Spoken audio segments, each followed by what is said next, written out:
ಮೋಹನ್ ಲಾಲ್ ಅವರ ಈ ದೃಶ್ಯಂ 3 ಮೂವಿ ನೋಡಿದ ಮೇಲೆ ನನ್ಗನ್ಸಿದ್ದು ಏನಪ್ಪಾ ಅಂದ್ರೆ ಪಾರ್ಟ್ 1 ಪಾರ್ಟ್ 2 ಗೆ ಕಂಪೇರ್ ಮಾಡ್ಕೊಂಡ್ರೆ ಇದು ಒಂದು ರೇಂಜ್ ಗೆ ಇರುತ್ತೆ ಅಂತ ಅಂದ್ಕೊಂಡಿದ್ದೆ. ಆದ್ರೆ ಇದು ಅಷ್ಟೇನು ಥ್ರಿಲ್ಲಿಂಗ್ ಆಗಿ ಇಲ್ಲ.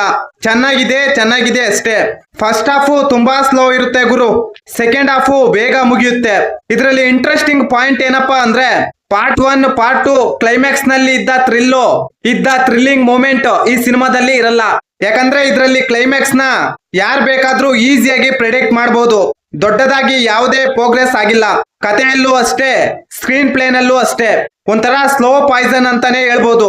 ನಿಜ ಹೇಳ್ಬೇಕಂದ್ರೆ ಈ ಸಿನಿಮಾದ ಅಸಲಿ ಕತೆ ಶುರುವಾಗೋದೆ ಸೆಕೆಂಡ್ ಹಾಫ್ ನಲ್ಲಿ. ಅಲ್ಲಿಯ ತನಕ ಈ ಸಿನಿಮಾ ನಿಮ್ಮನ್ನು ಬೋರ್ ಹೊಡಿಸುತ್ತೆ, ನಿದ್ದೆ ಮಾಡಿಸುತ್ತೆ. ಯಾವುದೇ ಥ್ರಿಲ್ಲಿಂಗ್ ಮೂಮೆಂಟ್ ಈ ಸಿನಿಮಾದಲ್ಲಿ ಎಕ್ಸ್ಪೆಕ್ಟ್ ಮಾಡಬೇಡಿ.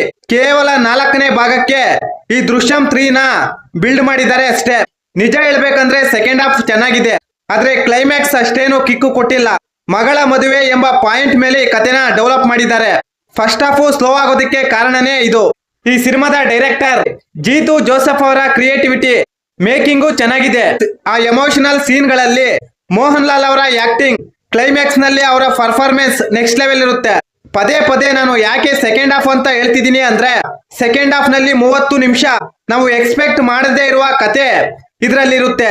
ಅಸಲಿಗೆ ಯಾವ ಪಾಯಿಂಟ್ ಮೇಲೆ ಕತೆ ರನ್ ಆಗುತ್ತೆ ಅನ್ನೋದೇ ಸೆಕೆಂಡ್ ಹಾಫ್ ನಲ್ಲಿ ಗೊತ್ತಾಗಲ್ಲ. ಆ ರೀತಿ ರಿವರ್ಸ್ ಸ್ಟ್ರಾಟಜಿ ಕತೆ ಇರುತ್ತೆ. ನಿಜ ಹೇಳ್ಬೇಕಂದ್ರೆ ಫಸ್ಟ್ ಹಾಫ್ ನಲ್ಲಿ ಅಷ್ಟೊಂದು ಇಂಟ್ರೊಡಕ್ಷನ್ ತೋರಿಸಬೇಕಾಗಿರುವ ಅಗತ್ಯ ಇರಲಿಲ್ಲ.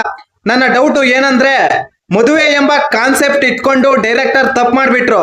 ಪಾರ್ಟ್ 1 ಪಾರ್ಟ್ 2 ನಲ್ಲಿ ಇದ್ದ ಒಂದೊಳ್ಳೆ ಫೀಲ್, ಅದ್ರಲ್ಲಿದ್ದ ಕ್ಲೈಮ್ಯಾಕ್ಸ್ ನೆಕ್ಸ್ಟ್ ಲೆವೆಲ್ ಇರುತ್ತೆ. ಫೈನಲ್ ವರ್ಡಿಕ್ಟ್ ಏನಪ್ಪಾ ಅಂದ್ರೆ ಸೆಕೆಂಡ್ ಹಾಫ್ ಗೋಸ್ಕರ ಒಂದ್ಸಲ ಈ ಸಿನಿಮಾನ ನೋಡಬಹುದು. ಈ ಮಾಹಿತಿ ನಿಮಗೆ ಇಷ್ಟವಾಗಿದ್ದರೆ ಶಿವರಾಜ್ ಇನ್ಫೋ ಯೂಟ್ಯೂಬ್ ಚಾನಲ್ಗೆ ಸಬ್ಸ್ಕ್ರೈಬ್ ಮಾಡಿ, ಸಪೋರ್ಟ್ ಮಾಡಿ. Thank you for watching. ಧನ್ಯವಾದ.